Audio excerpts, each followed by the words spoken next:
juga memahami bahwa aturan perpajakan atau katakanlah masyarakat yang menerima benefit itu wajib dipajak. Saya sepakat, Pak. Namun perlu juga, Pak, aturan yang jelas dan clear bagi semua pihak karena apa yang tertulis dalam batang tubuh mengenai pasal 111 ayat pasal 111 angka 2 ini sangat berbeda dengan penjelasannya.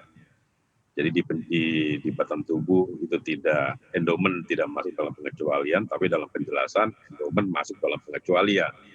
Ini akan menimbulkan masalah kami pikir di kemudian hari dalam pelaksanaannya. Jadi kami sangat menyarankan untuk Dirjen Pajak membuat aturan turunan ya supaya tidak muncul permasalahan di lapangan.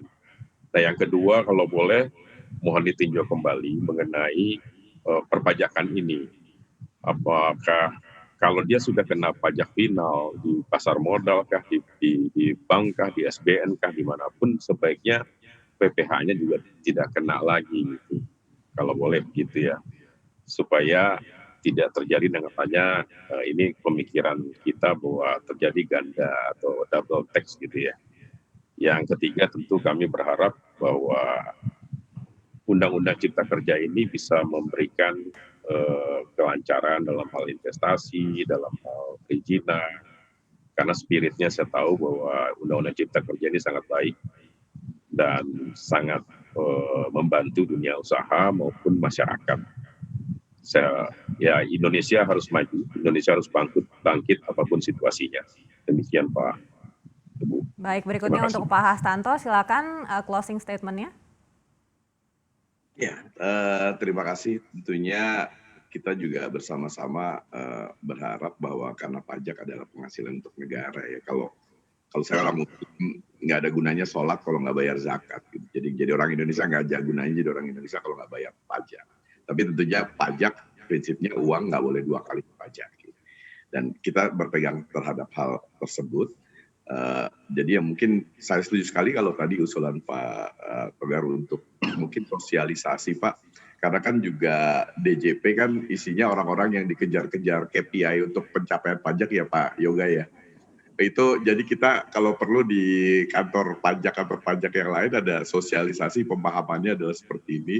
Jadi kita nggak perlu berdebat di banyak sekali kantor pajak. Jadi sama buat kami intinya ini kalau untuk merah putih semuanya kita usahakan dan ini untuk kemaslahatan kita bersama kan.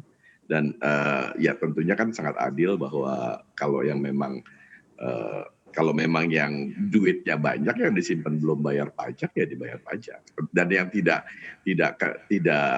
punya manfaat natura finansial dari ini ya tentu tidak bayar pajak, tidak apa-apa. Dan di sini terjaga harkat bahwa asuransi sebagai penyedia perlindungan saat musibah juga, tapi juga kita juga melindungi hak dan negara dan masyarakat bangsa ini terhadap pembayaran pajak daripada keluarganya.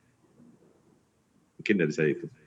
Baik, berikutnya Pak Hestu, ini kalau dari Pak Hastanto jangan sampai pajak dikenakan 2 kali dan juga kalau dari Pak Togar ini kemungkinan adanya peninjauan kembali terkait dengan aturan turunan ini. Silakan Pak Hestu.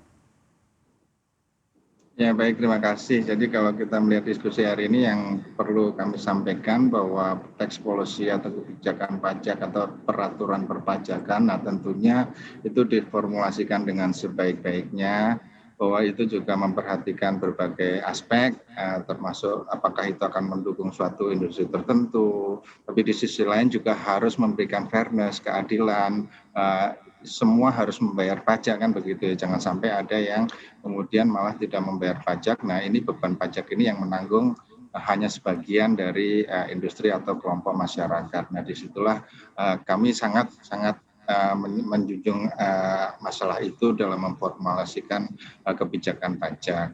Nah termasuk apakah itu bisa double atau tidak. Nah tidak ada yang double di sini. Memang sudah didudukkan pada porsinya siapa yang memang ini penghasilan seperti apa, yang menerima siapa. Nah itu yang selalu kita pertimbangkan dengan baik dalam menyusun regulasi atau peraturan kebijakan perpajakan.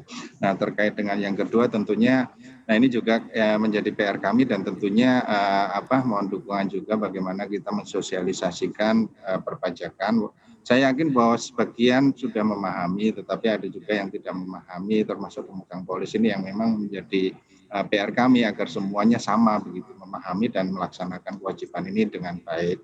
Nah, memang dalam konteks penerimaan pajak, selain itu kewajiban juga kami sampaikan bahwa negara ini memang membutuhkan penerimaan pajak dalam konteks kalau mau negara ini menjadi negara yang maju, negara yang makmur, sumber penerimaan untuk pembangunan itu memang harusnya dari pajak. Nah, sekarang inilah saatnya kita mengedukasi seluruh masyarakat, seluruh wajib pajak agar mereka laksanakan kewajiban berpajak dengan baik dan mendukung penerimaan pajak dan kemudian negara ini bisa kita bawa ke arah negara yang maju.